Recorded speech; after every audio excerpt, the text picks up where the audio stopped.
My opening statement would be, Andrew, you're letting that hair and that flow go, man. I like it. Country Western singer look going. I like it. So I'm good. Let's go. I'm ready. Hey, Bob, all you. Hey, Dave, how you doing? I'm good. I think the last time we talked to you, you weren't able to talk about the portal guys, the transfers, and now you can. Heck, it's easy to say some of these guys' schools there are their names for me, but you got guys in, from Vandy and I guess BYU and Ohio State and some other places. I know you haven't started practice yet, but how do you feel like those guys are fitting in, and kind of what are your expectations? How do you feel about that portal group overall? Well, first off, I appreciate those guys, coming to Arkansas because they all had many, many options. And there's a lot involved when you're talking about the transfer portal. Not only do they need to, the players need to pick the right school that, really is in need of those positions. But, there's finances involved. And in many cases here, these guys,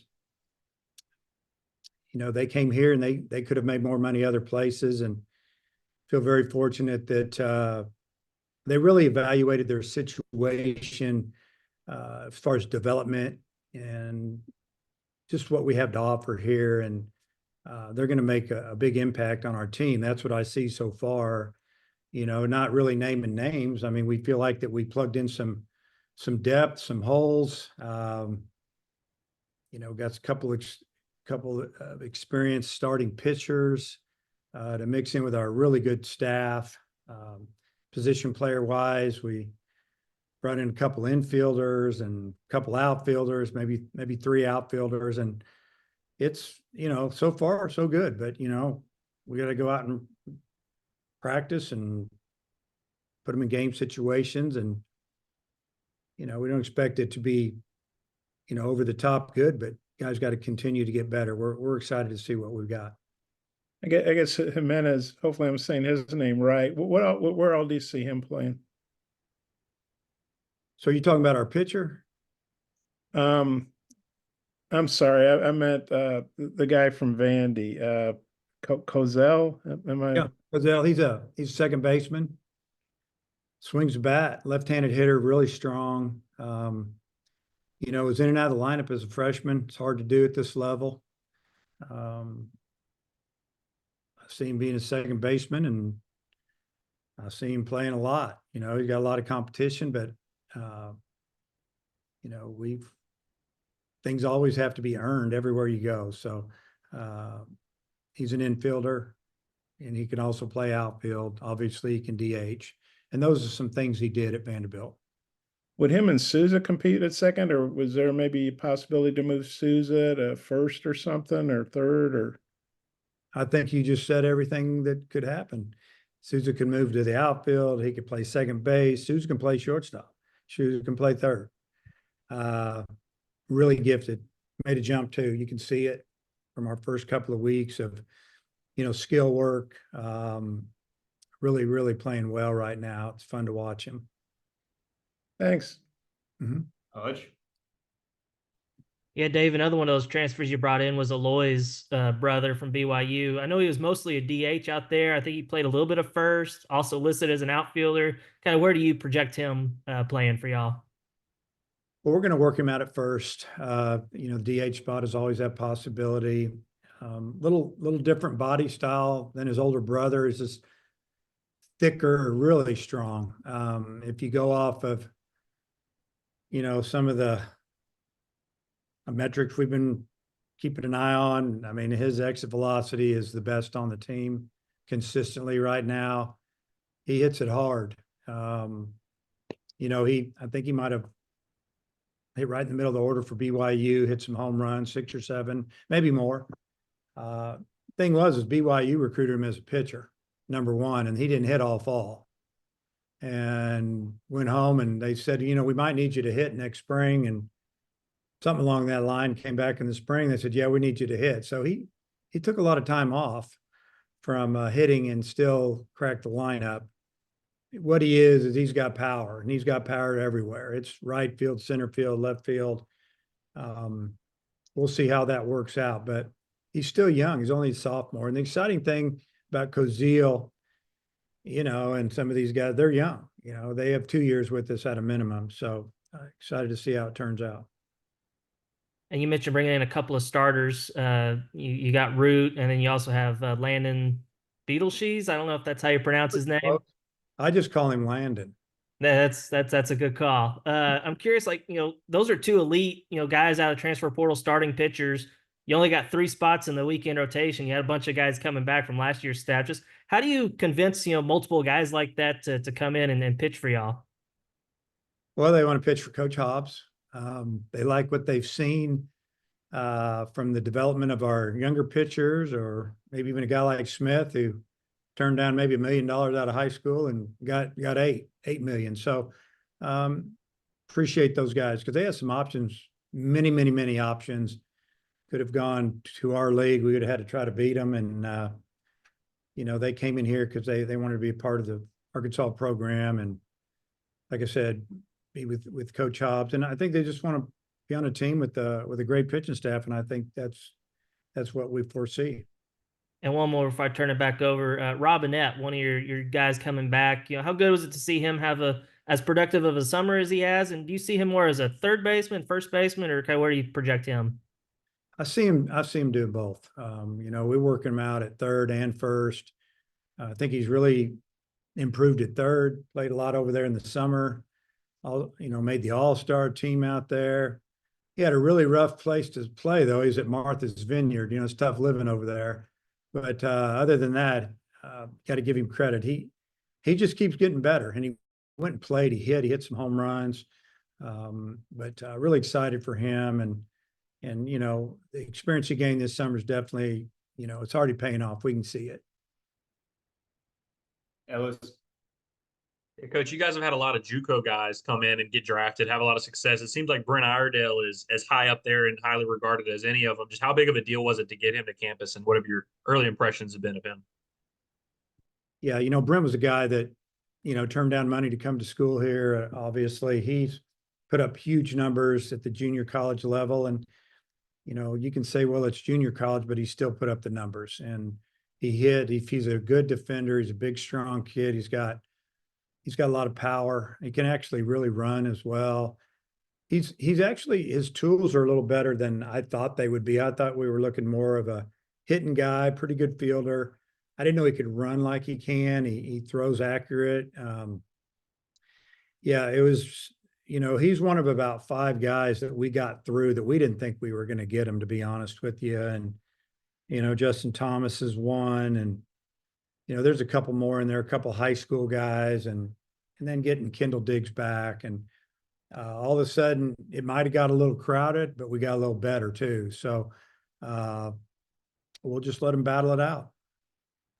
When you think about like your junior class of pitchers, guys like Wood, Fouch, Bybee, and all those guys, they all kind of took a nice little step in their second year. How important is it for your team and just that staff as a whole for those guys to kind of continue that progression and take that next step? Well, I think they're going to do it. You talk about Gage Wood. Hey, had a great summer. Bobby had a good summer.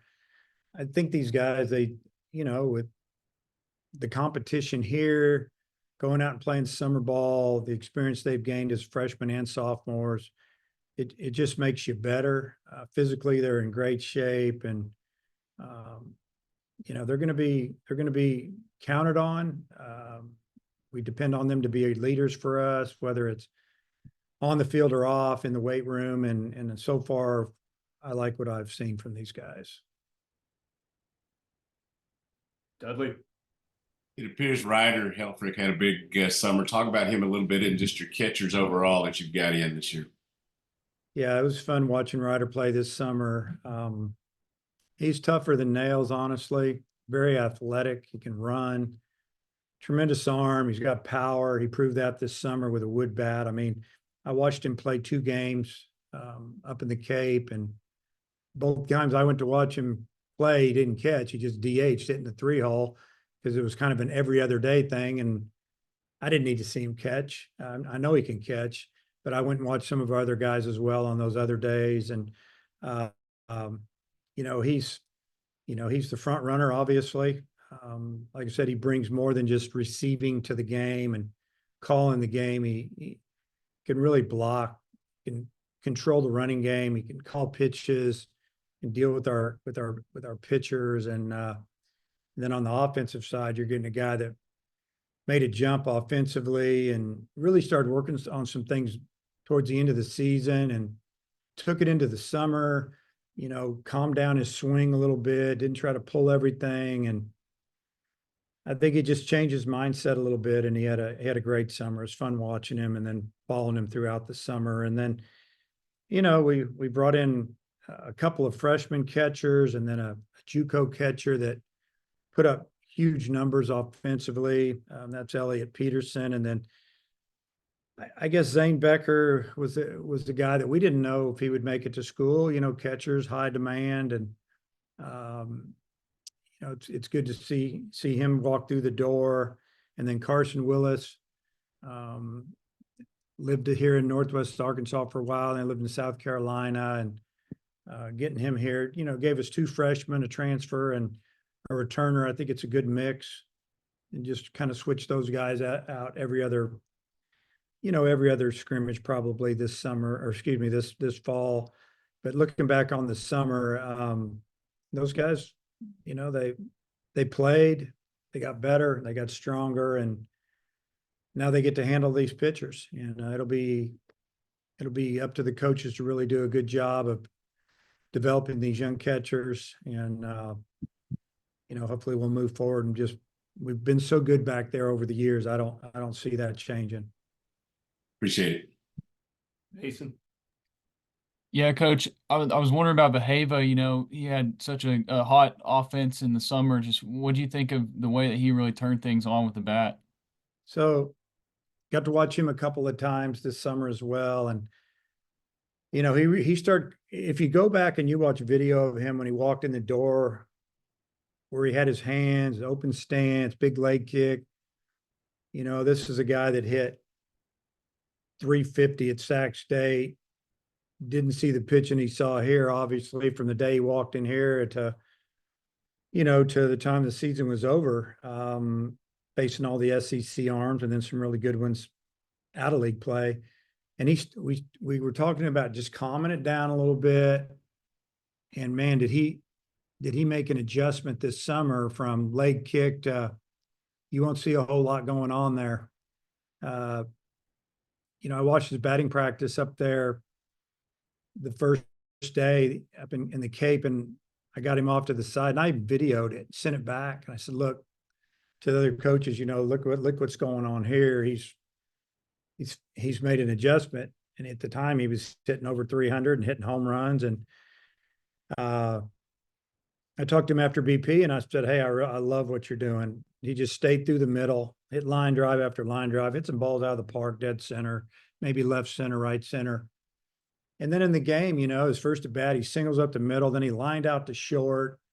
It was just taking BP to the game and not trying to do too much. And same guy showed up here, last fall, trying to see if he could hit him up there by the picnic benches and BP when they had free rounds. Now it's see if he can ping pong the middle and maybe hit one off the batter's eye and go the other way. It's called hitting, and it's been a great thing so far. And you guys returned a lot on the pitching staff, but we've talked about some of the guys you added. What does it say about Coach Hobbs as a recruiter? And I guess what have you seen from him as a recruiter? Well, our philosophy is we got to get the best high school kids in here, and we've done a good job. We've got some really good young arms in here. Things are going to change in the future with rosters and profit sharing and on and on and on. And we don't probably need to get into all that, but we still feel like the portal is a good thing as far as changing your roster, helping your roster, but you can't live in the portal. So, we don't want to get more than a couple, 3 pitchers every year. We want to have enough younger players in the program that are really good, that we can build off of, build around. And that's what we did this summer. That was our plan. Maybe 3 guys. We were thinking maybe we can get one really good starter with experience. So we brought in a couple, 3. We ended up getting a couple. Give Zach Root some credit. I mean, he sees that we get Landon. He's got offers from every team in the SEC for the most part. and he still comes to Arkansas. We didn't think we would get him once Landon, made his commitment and put it out there, but we really wanted him, and he turned down some things to come here. So what that says about Coach Hobbs, number one, this kids want to pitch for him. Got a great reputation as a recruiter and a coach, and there you go. And also, are you guys still planning on playing some outside competition this fall? Yeah, our bye weekend in football, I'm not sure, I don't have dates in front of me, 6th, 7th, 8th of October, whatever that is. Probably see something coming up on that, maybe that Friday night and maybe again on Saturday. We were going to go to Omaha and play in this event up there, us and Nebraska, Oklahoma State, and Creighton at the championship ballpark. And we were all invited, and I think it got too big and they couldn't handle it. And they kind of pulled the plug on it. So as of right now, we're going to bring Oklahoma State over here for a couple of games, and Friday's game might be a normal game, 9 innings. Saturday might be 10, 11, 12 innings, because that'll be maybe the end of our fall. Just play those couple of games instead of playing a red-white series where we always run out of pitching, and I don't know, we haven't finished it the last couple of years, it seems like. So that'd be the plan right now. You can only have 2 outside competitions, and that would be it unless something changes. Thank you. Tom. Hey, Dave, from a big picture perspective, what do you want to see? What do you want to get done this fall? What do you want to come out of fall having accomplished? Well, it's kind of like the fall of 21. Got a lot of new players, starting as early as we can, honestly. This is the earliest we could start. I mean, I guess we could start today, and we are. So couldn't start yesterday. It's a holiday. So we want to see what we have, and gives us a little more time in the off season, the 45-day window. When that gets over in the middle of October, gives us a little more time to make some adjustments. Just get our roster right. We've got a roster right at 50, can turn in a roster of 40 when the season starts. Next year it's going to be even smaller than that. So there's a lot of things we want to get accomplished.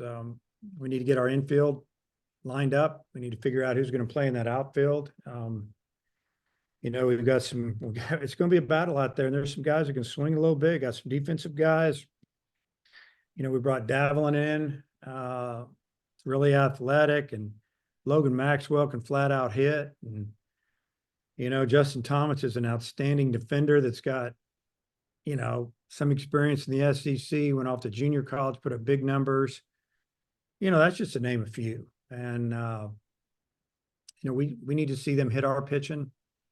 We want to see about, can these guys run? Can they steal bases? I mean, we've been working a lot on it in the first 2 weeks. I think if you come out to watch us work out, you'll see us doing a few more things than maybe we have in the past, working on trying to score runs and be a threat. And that's one reason we went out and got some guys that could do some things.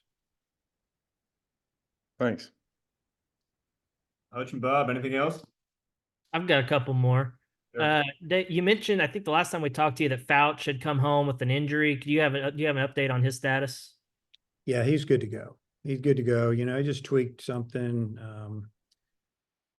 not an elbow or a shoulder, just a little pull kind of on his back. So looks like he's good to go. And if we don't throw him this weekend, it's not because we're going to scrimmage a couple of times this weekend, but here it is Tuesday. We're not going to scrimmage till Friday and Saturday. And Friday we'll scrimmage at 3:00.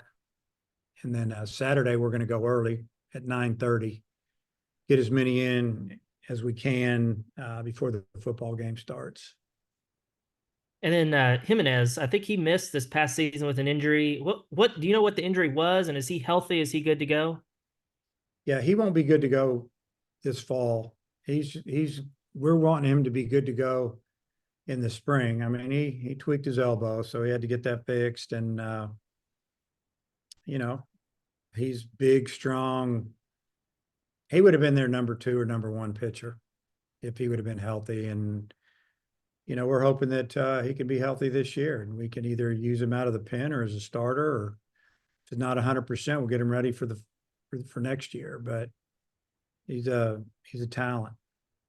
Because I mean, he had Tommy John. Mhm. And then one more guy I wanted to ask about was Carson Bowles. You got him from the D2 ranks. I know you mentioned last time, like, hey, if you can hit, you can hit. Just curious what you saw from him and what made you go after him. Well, basically, he put up incredible numbers. Yeah, it was Division II level. I coached Division II for 1 year, and I had two to three guys on my team that were definitely Division I players, and one of them ended up being the MVP of, Division II baseball. And he had about the same numbers, kind of crazy numbers, and he ended up signing a pro contract. But a lot of doubles, hit some homers, big batting average, swung the bat really well. It's batting practice, it's drill work. Got to take it to the game. I didn't mention him, an outfielder. We got Brendan Clark's a really good freshman outfielder with a good swing. I mean, it's going to be a fight out there. It's going to be, it's just a good mix of left and right-handed hitting. Some with pop, some with more double swings, and just want, before the smoke clears in the spring, just like to have 9 deep that when you go through our lineup, you're going to have to work for outs. And that's what we're really fighting for this fall. All right, Bob, close it out. Yeah, Dave, I had maybe off topic about a couple of your major leaguers. Obviously Andrew Benintendi, Dominic Fletcher. I mean, they're in the big leagues. They're getting paid great, all that, but they're playing for the White Sox. And Andrew's probably their best hitter. Just a historically bad team. Do you stay in touch with those guys? And if so, I'm just curious what the interaction's like. You tell me, hey, keep your chin up. You're a major leaguer. Just wonder what your thoughts were on that. I mean, it's mostly through texting, but I don't give them any of those type of speeches. Like you said, they're big leaguers. It's a job, and they show up. They want to have success. They're playing on a team that doesn't win much, and they're kind of changing some things up. They just, what do? You play. They play 162 games. I think they tied a record for losses in a row this summer. So you got to change a little bit. You got to, be one of the leaders, fight to change the culture a little bit. And I'm sure it'll be an interesting all season for the White Sox. And Hagan, he might be up there next year. He might be their ace or something. How fast do you think he can maybe get to the big leagues and help them out? Probably about as fast as they want to take him. I mean, they bring him up there now if they want to let him get some experience. But I think what they'll do is they'll wait till next year and see if he's healthy and has a good spring training. And, for Hagan too, I think that he would like to have a little time in the minors, being around the guys that are in the organization, kind of show people what he can do, and that, he's that guy. He's not going to go around telling everybody how good he is. He's going to show you, make it a little bit easier, go out and have good spring training and in an earned spot. I think that'd be the route I would if I was their GM, but I'm not. But he's got big league stuff now. I think they actually broke the Orioles record for consecutive losses. Then they beat the A's. Then they fired their manager. I guess they just wanted to let him get a win before they fired him. I don't know. Anyway, Anyway, I know the Tigers swept them in Chicago, so we got to watch. the Tigers did. Of course, the Tigers, they're the best team in baseball. Thanks. Mason, last one here. Yeah, Coach, you guys, I guess, gave Zach Root number 33. Does that signify anything or just random? I'll just leave that up to your mind, whatever you want to think there. No, I've always had, for the most part, what have I had? A lot of left-handed pitchers have worn that. Nick Schmidt. Drew Smiley wear that number? Might have been another one in there. Might have been a couple more. So I'll let Bob dig into that. But yeah, it's left-handed pitcher's number in my eyes, and he's left-handed. And Landon had already requested number 35, and he got it. And then, talked to Zach about it, and he kind of knew that there'd been some guys wearing that were pretty good. So didn't want to throw that on him if he didn't want to handle that, and he was good with it. Coach, appreciate your time. Okay, see you guys.